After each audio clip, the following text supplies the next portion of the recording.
नमस्कार दोस्तों, स्वागत है आपका क्राइम बॉक्स में। दोस्तों, आज मैं जिस अपराध के बारे में आपको बताने जा रहा हूं वो वारदात अपनी ममेरी बहन के प्यार में पागल एक लड़के बाबू राम की है। तो चलिए दोस्तों, जानते हैं इस पूरी वारदात के बारे में। नीलम की शादी को अभी 3 महीने ही हुए थे, तब से वह सावन के महीने में अपने मायके आई थी। रक्षाबंधन पर अपने 2 छोटे भाइयों को राखी बांधने के बाद उसे अपनी ससुराल को लौट जाना था। रक्षाबंधन 10 अगस्त को था। 3 अगस्त को जब वह घर में मां के साथ कामकाज में हाथ बटा रही थी, तभी उसके मोबाइल की घंटी बजी। वो काम छोड़कर कमरे में गई और मेज पर रखे मोबाइल को उठाकर देखा। फोन उसके पति बाबूराम का था। उसने तुरंत कॉल रिसीव की। उसके हेलो कहते ही बाबूराम की आवाज सुनाई दी। नीलम, तुम दातागंज आ जाओ, मैं तुम्हें गोपाल सिद्ध का मेला दिखा कर लाऊंगा।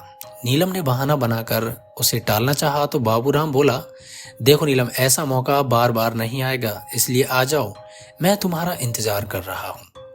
बाबूराम ने अधिकार भरे शब्दों में अपनी बात कहकर जगह बता दी और फोन काट दिया।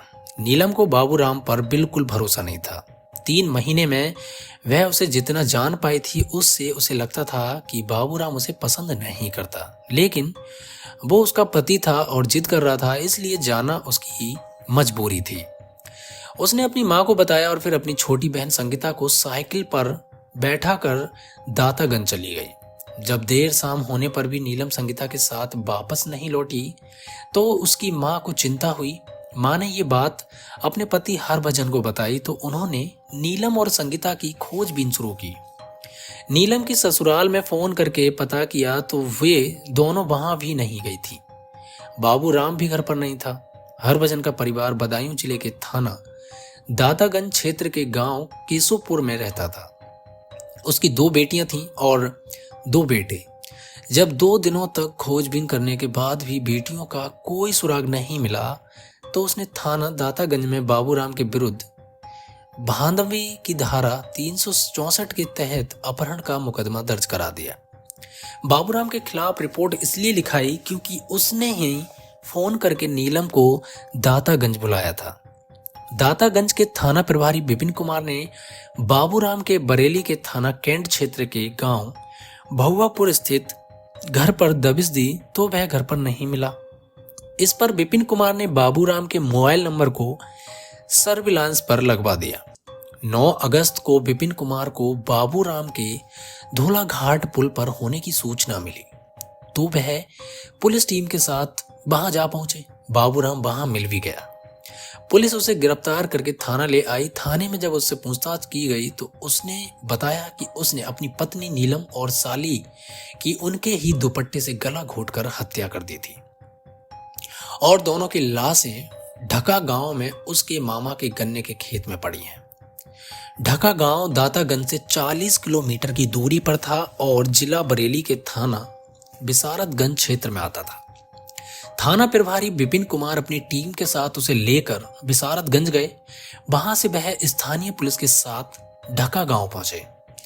बाबूराम के मामा के खेत में खोजबीन की गई तो नीलम और संगीता की सड़ी गली लाशें कंकाल नुमा हालत में मिली।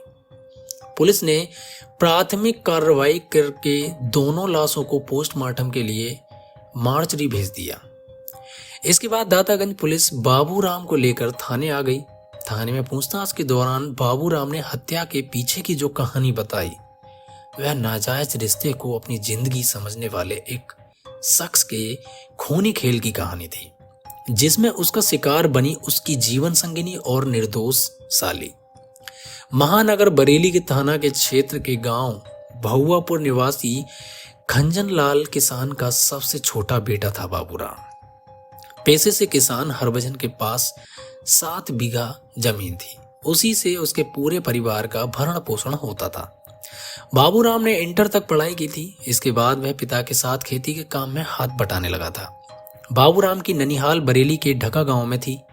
उसके मामा की 3 बेटियां थीं, जिनमें गीता सबसे बड़ी थी। अब यहीं पर बहुत बढ़िया तरीके से इस कहानी में एक मोड़ आ जाता है। दरअसल 18 साल की गीता का यौवन खूब दमकता था। वह थी भी खूबसूरत। बाबूराम अक्सर अपने मामा के घर आता रहता था। गीता से उसकी खूब पटती थी। दोनों के बीच भाई बहन का रिश्ता था। बचपन से एक दूसरे के साथ खेले भी थे, इसलिए एक दूसरे से काफी घुले मिले हुए थे। जब दोनों जवान हुए तो बाबूराम को गीता की खूबसूरती कुछ अलग ही नजरिए से सुहानी लगने लगी। रिश्ते की याद आती तो वह गीता पर से नजरें हटाने की कोशिश करता, लेकिन उसका दिल उसे ऐसा करने की इजाजत नहीं देता था। बाबूराम ने बहुत कोशिश की कि वह रिश्ते की मर्यादा बनाए रखे, लेकिन दिल के मामले में उसका वश नहीं चला। वह कोशिश करके हार गया। बाबूराम ने महसूस किया कि वह गीता को चाहने लगा है। उसके दीदार से उसके दिल को सुकून मिलता है और आंखों को ठंडक। गीता जब उसके साथ नहीं होती तो उसे कुछ भी अच्छा नहीं लगता। उसके बिना जीने की कल्पना करना भी बेईमानी है। लेकिन गीता का साथ पाने की उसकी इच्छा तभी पूरी हो सकती थी जब वह भी प्यार का जवाब प्यार से देती। काफी सोच विचार के बाद बाबूराम ने फैसला किया कि वह गीता से अपने दिल की बात जरूर कहेगा। गीता की वजह से बाबूराम अधिकतर अपनी ननिहाल में ही पड़ा रहता था। बराबर उसके संपर्क में रहने के कारण गीता भी उसके आकर्षण में बंध सी गई थी। बाबूराम के साथ रहने पर उसे भी दुनियादारी की सूध नहीं रहती थी। एक दिन गीता अपने कमरे में बैठी हुई थी कि तभी बाबूराम आ गया। वह मन ही मन ठान कर आया था कि गीता से अपने दिल की बात जरूर कह देगा। वह उसके पास बैठते हुए बोला, गीतू, आज मैं तुमसे कुछ कहना चाहता हूं। क्या कहना चाहते हो, बताओ, गीता ने उत्सुकता से पूछ लिया। मुझे डर है कि तुम मेरी बात सुनकर नाराज ना हो जाओ। पता तो चले ऐसी बात है क्या जिसे कहने से तुम इतना डर रहे हो। गीतू, मैं तुमसे प्यार करने लगा हूं। क्या तुम मेरे प्यार को स्वीकार करोगी? बाबूराम ने गीता का हाथ अपने हाथ में लेकर एक ही झटके में बोल दिया। क्या? सुनकर गीता एकदम चौंक पड़ी। उसे एकाएक अपने कानों पर भरोसा ही नहीं हुआ। हाँ गीतू, मैं तुमसे प्यार करने लगा हूं और तुमसे शादी भी करना चाहता हूं। ये कैसी बातें कर रहे हो? तुम अच्छी तरह जानते हो हमारे बीच भाई बहन का रिश्ता है। गीतू, मैंने कभी भी तुम्हें बहन की नजर से नहीं देखा। मुझे अपने प्यार की भीख दे दो। मैं तुम्हारे लिए पूरी दुनिया से लड़ जाऊंगा। हम समाज की नजर में भाई बहन है। जब लोगों को पता चलेगा तो वे हमें कभी एक नहीं होने देंगे। तुम किस किस से लड़ोगे? मुझे किसी की फिक्र नहीं है, बस तुम एक बार हाँ कह दो। ठीक है, तुम इतना कह रहे हो तो मैं इस बारे में सोचने के बाद जवाब दूंगी। गीता ने उसे टालने के लिए कहा। ठीक है, कल सुबह मुझे बरेली जाना है, शाम तक लौट आऊंगा। तब तक तुम सोच लेना और मुझे अपना जवाब बता देना। कोशिश करना तुम्हारा जवाब मेरे हक में हो, कहकर बाबूराम कमरे से बाहर चला गया। रात को खाना खाने के बाद गीता जब सोने के लिए बिस्तर पर लेटी तो नींद उसकी आंखों से कोसों दूर थी। उसके कानों में बाबूराम के शब्द गूंज रहे थे। उसने अपने दिल में झांकने की कोशिश की तो उसे लगा कि वह भी जाने अनजाने में बाबूराम से प्यार करती है, लेकिन भाई बहन के रिश्ते के भय से अपने प्यार का इजहार नहीं कर पा रही है। अब जब बाबूराम प्यार की बात कर रहा है तो उसे पीछे नहीं हटना चाहिए। जिंदगी में सच्चा प्यार हर किसी को नहीं मिलता। ऐसे में वह बाबूराम के प्यार को क्यों ठुकराए? काफी सोच विचार कर उसने फैसला कर लिया कि उसे क्या करना है। अगले दिन की सुबह गीता के लिए कुछ अलग ही थी। बाबूराम के प्यार में डूबी हुई वह खोई खोई सी थी, लेकिन किसी को भनक तक नहीं लगी कि उसके दिमाग में क्या चल रहा है। उधर उस दिन गीता को बेसब्री से बाबूराम के लौटने का इंतजार था। बाबूराम रात को लगभग 9 बजे घर लौटा और घर के लोगों से मिलकर गीता के कमरे में आ गया। उसने आते ही गीता से पूछा, गीतू, जल्दी बताओ, तुमने क्या फैसला किया? बाबू, मैंने रात भर काफी सोचा और फैसला लिया।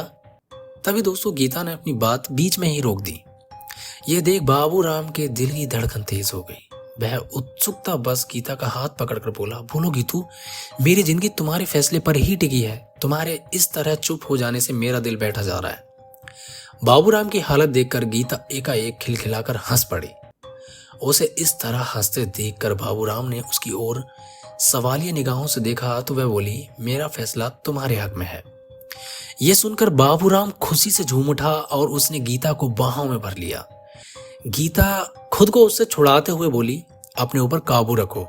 अगर किसी ने हमें इस तरह देख लिया तो कयामत आ जाएगी। हमारा प्यार शुरू होने से पहले ही खत्म हो जाएगा। क्या करूं गीतू, तुम्हारा फैसला सुनकर मैं पागल सा हो गया था। ठीक है, लेकिन लोगों की नज़र में हम भाई बहन हैं, इसलिए वे हमारी शादी नहीं होने देंगे। हमारी शादी जरूर होगी और कोई भी हमें नहीं रोक पाएगा। लेकिन ये तो बात की बात है। वैसे हमारे बीच जो भाई बहन का रिश्ता है, ये एक तरह से अच्छा ही है। इस तरह से हम पर कोई जल्दी शक नहीं करेगा। गीता भी बाबूराम की बात से सहमत हो गई और फिर उस दिन से दोनों का प्यार परवान चढ़ने लगा। दोनों एक साथ घूमने और फिल्में देखने जाने लगे। बाबूराम और गीता मामा फूफा के बेटा बेटी होने की वजह से भाई बहन लगते थे। ऐसे में दोनों के बीच जो कुछ भी चल रहा था उसे प्यार नहीं कहा जा सकता। दोनों बालिग थे, इसलिए नासमझी भी नहीं। बहरहाल उनके बीच पक रही खिचड़ी की खुशबू बाहर पहुंची तो लोग तरह तरह की बातें करने लगे। धीरे धीरे ये खबर दोनों के घर वालों तक पहुंच गई। सच्चाई का पता लगते ही दोनों घरों में कोहराम मच गया। परिवार के लोगों ने एक साथ बैठकर दोनों को समझाया, रिश्ते की दुहाई दी, लेकिन उन दोनों पर कोई असर नहीं हुआ। हालांकि घर वालों के सामने दोनों ने उनकी ही हाँ में हाँ मिलाई और एक दूसरे से ना मिलने का वादा किया। उस वादे को दोनों ने कुछ दिनों के लिए निभाया भी, लेकिन कुछ दिनों बाद वे दोनों फिर मिलने लगे। ऐसे में बाबूराम के पिता ने उसकी शादी करा देने का निर्णय लिया। शादी भी ऐसी कि चट मंगनी पट ब्याह। भौवापुर गांव के ही एक परिचित ने उन्हें बदायूं जिले के गांव के केशोपुर निवासी हरभजन की बेटी नीलम के बारे में बताया। यह बताने वाला परिचित हरभजन का एक रिश्तेदार था। नीलम को घर में पूनम के नाम से बुलाते थे। वह दातागंज के चिरौंजी लाल इंटर कॉलेज में इंटर की छात्रा थी। नीलम बहुत ही सरल व शांत स्वभाव की युवती थी। वह बालिग हो चुकी थी, इसलिए उसके पिता को उसके विवाह की चिंता सताने लगी थी।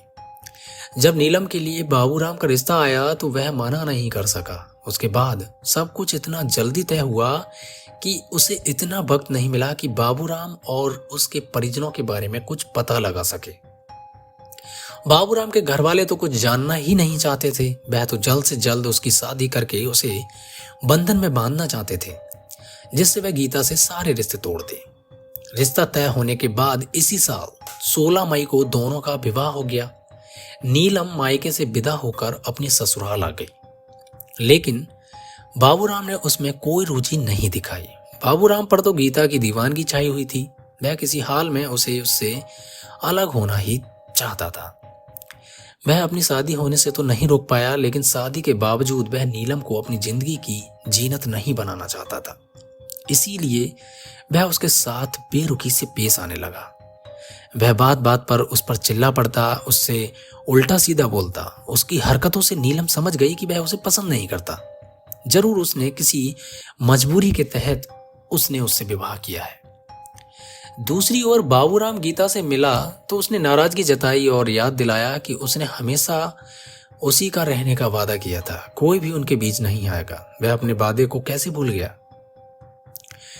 इस पर बाबूराम ने उससे कहा कि वह अपने वादे को नहीं भूला है, उसके अलावा वह किसी और को अपनी जिंदगी में नहीं बना सकता। लेकिन जब गीता ने नीलम को अपने रास्ते का रोड़ा बताया तो बाबूराम ने उससे कहा कि वह इस रोड़े को हमेशा के लिए अपने रास्ते से हटा देगा। इसके बाद बाबूराम ने नीलम की हत्या की साजिश रचनी शुरू कर दी। सावन में जब नीलम अपने मायके आई तो बाबूराम ने अपनी साजिश को अंजाम देने का फैसला कर लिया। इसके लिए उसने अपनी प्रेमिका के ही गांव और उसके पिता के खेत को ही नीलम का मृत्यु स्थल चुना। 3 अगस्त को बाबूराम ने नीलम को फोन करके कहा कि वह दातागंज आ जाए।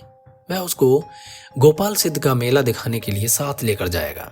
नीलम ने आनाकानी की, लेकिन बाबूराम नहीं माना। नीलम को उस पर भरोसा पहले से ही नहीं था, इसलिए उसने अपनी बहन संगीता को साथ लिया और उसे साइकिल पर बैठाकर दातागंज पहुंच गई। वहां पहले से तय जगह पर बाबूराम उसे इंतजार करता मिला। वह दहेज में मिली बाइक से आया था। नीलम की साइकिल एक जगह खड़ी करवाकर बाबूराम दोनों बहनों को बाइक पर बैठाकर मेला दिखाने ले गया। जब शाम होने लगी तो वह उन दोनों को बाइक पर साथ लेकर दातागंज से 40 किलोमीटर दूर ढाका गांव की ओर चल दिया। नीलम ने पूछा तो उसने कहा कि उसे जरा मामा से काम है। इसी बहाने वह मामा व अन्य घर वालों से मिल लेगी। इस जवाब से नीलम चुप हो गई बाबूराम ने अपने मामा के गन्ने के खेत पर जाकर बाइक रोकी और नीलम को खेत दिखाने के बहाने साथ लेकर खेत के अंदर चला गया। नीलम उस वक्त सलवार कुर्ता पहने हुए थी। उसने अपना दुपट्टा गले में लटका रखा था। खेत के अंदर जाकर बाबूराम ने उसी दुपट्टे से गला घोंटकर उसकी हत्या कर दी। वह बेचारी चीख भी ना सकी। इसके बाद वह खेत से निकलकर बाहर आया और संगीता से कहा कि उसकी बहन अंदर गिर गई है और उसके पैर में काफी चोट आई है। यह सुनकर संगीता उसके खेत के अंदर चली गई।